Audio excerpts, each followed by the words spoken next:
Hello student, MS classes में आप सबका स्वागत है। आज हम लोग कक्षा 10 एनसीईआरटी गणित का जो है दो चर वाले रैखिक समीकरण युग्म प्रश्नावली जो 3 है उसके उदाहरण नंबर 5 की बात करेंगे। तो उदाहरण नंबर 5 में लिखा कि प्रतिस्थापन विधि द्वारा निम्न रैखिक समीकरण युग्मों को हल कीजिए।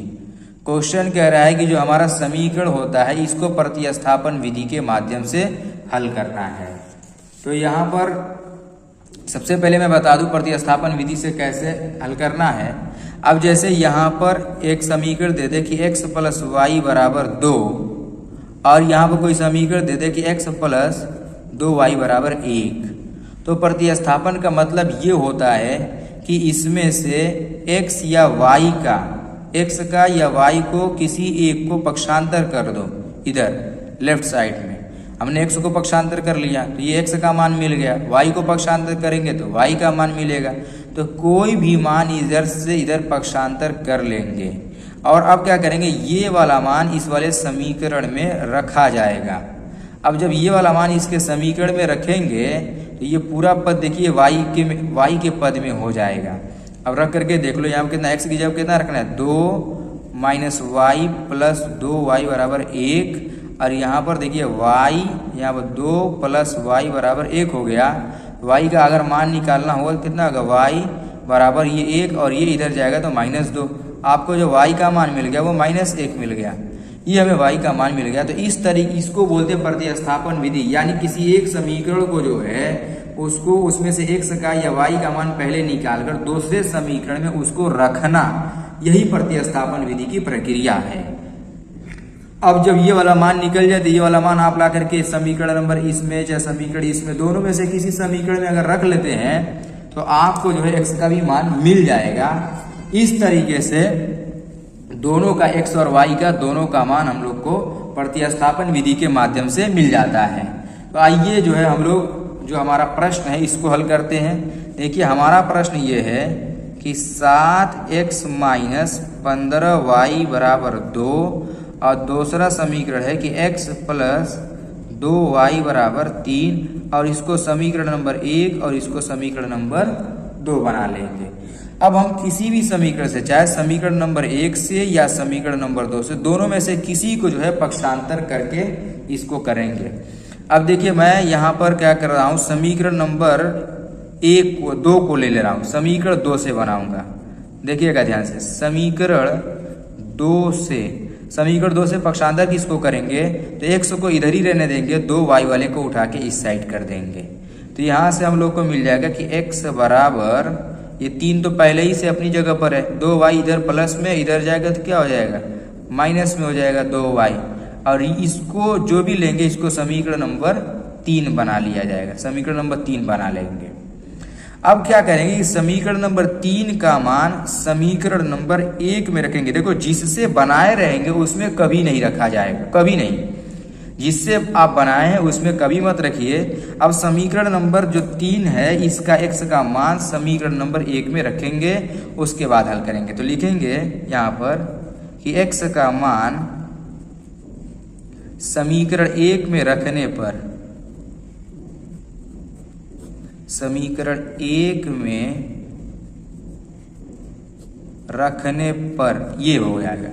अब देखो यहाँ पर रखेंगे क्या हो जाएगा, 7। अब x का मान कितना है, यहाँ देखो x का मान कितना है, 3 माइनस 2y, और यहाँ पर हमारा -15y बराबर 2, ये हो जाएगा हमारा मान।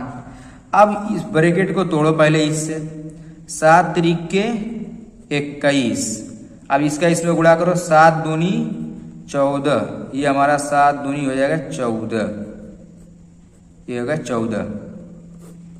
देखो ये हमारा 21 माइनस 14y, और यहाँ पर -15y अपनी जगह पर है और इधर 2 रहेगा ही रहेगा, ये हो गया। अब यहाँ पर देखो दोनों y वाले को जोड़ लेंगे, ये 21 माइनस 14 और ये 15 मिला के कितना हो जाएगा हमारा 29y हो गया आपका, 29y बराबर 2। अब 21 को उठा के इस साइड करेंगे जब हम लोग, तो यहाँ पर हमारा हो गया कि 29y बराबर 2 - 21।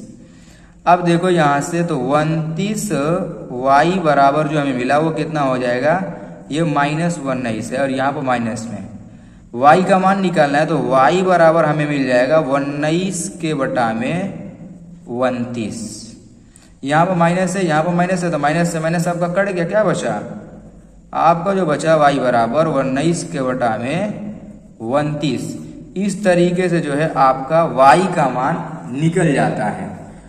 यहाँ पर y का मान निकला है, अगर y बराबर पक्षांतर किए होते तो आपको x का मान मिला होता, तो किसी का भी मान मिल सकता है। तो यहाँ पर हम लोगों को y का मान मिल गया। अब क्या करेंगे, ये वाला y का मान समीकरण नंबर जो 3 बनाए हैं इसमें रख करके x का मान हम लोग निकाल लेंगे, आसानी के साथ आपका निकल जाएगा।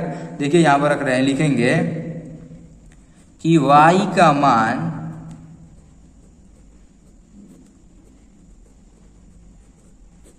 समीकरण नंबर 3 में रखने पर इस तरीके से। अब देखिए यहाँ पर हमारा समीकरण नंबर 3 है क्या, समीकरण नंबर 3 है कि x बराबर 3 माइनस 2y, ये हमारा समीकरण है। लिख दे रहा हूं पहले, x बराबर 3 माइनस 2y, ये हमारा समीकरण है। अब मान रख रहे हैं कि 3 माइनस 2 गुणे, यहाँ y का मान रखो 19 के बटा में हो जाएगा तुम्हारा 29, ये हो गया।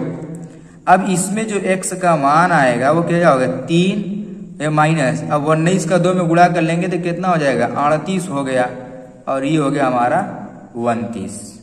इस तरीके से अब इसका जो है पहले हम लोग लॉसा लेंगे, तो लॉसा में हमारा कितना आएगा, 29 हो जाएगा लॉसा। 29 का जो है 3, अब यहाँ पर कुछ नहीं तो बटे में कितना होता है, 1 होता है। अब 1 से 29 को भाग देंगे तो 1 आएगा, 29 आएगा। अब 29 का जो है 3 में गुणा कर लेंगे तो कितना आ जाएगा, 29 का 3 में आप लोग जो है गुणा कर लीजिए, कितना 87 आ गया हमारा। यहाँ पर 29 का 3 में गुणा किया तो 87 आ गया। देखिए 3 9 27 के साथ 3 दूनी 6, 6 2 8, ये माइनस कितना हो गया, 38। अब 87 में से आप लोग जो है 38 घटा लीजिए तो x का मान मिल जाएगा। देखिए यहाँ पर जो है मैं जो है घटा दे रहा हूँ इस पर रफ पर। देखिए ये 87 है और इसमें से घटाना है हम लोग को 38। 17 में से 7 में से 8 घटेगा नहीं, 17 हो जाएगा। 17 में से 8 जाए कितना हो जाएगा, ये 9 हो गया। और यहाँ पर कितना बचा, बचेगा 7। 7 में से 3 जाए, 7 में से 3 जाए हमारा हो गया 4, तो हमारा कितना हो गया 49। यहाँ पर जो हमें मान मिला वो हमें मिल गया 49 के बटा में 29, यानी x का जो मान आया वो 49 के बटा में 29 हुआ। और जो हमें y का मान मिला, यहाँ पर देखो जो y का मान मिला वो 19 के बटा में 29 आया हुआ है। इस तरीके से जो है ये प्रतिस्थापन विधि को जो है हम लोग ऐसे हल करते हैं। तो आप लोग जो है अच्छी तरीके से एक बार फिर से जो है वीडियो को देखिएगा तो आप लोग को ज़्यादा क्लियर हो जाएगा। तो ऐसे जो है प्रतिस्थापन विधि वाले क्वेश्चन को जो है प्रतिस्थापित करके इस प्रकार से जो है लगाया जाता है। तो उम्मीद करता हूँ कि आप लोग को जो है ये वाला जो है प्रश्न समझ में आया होगा।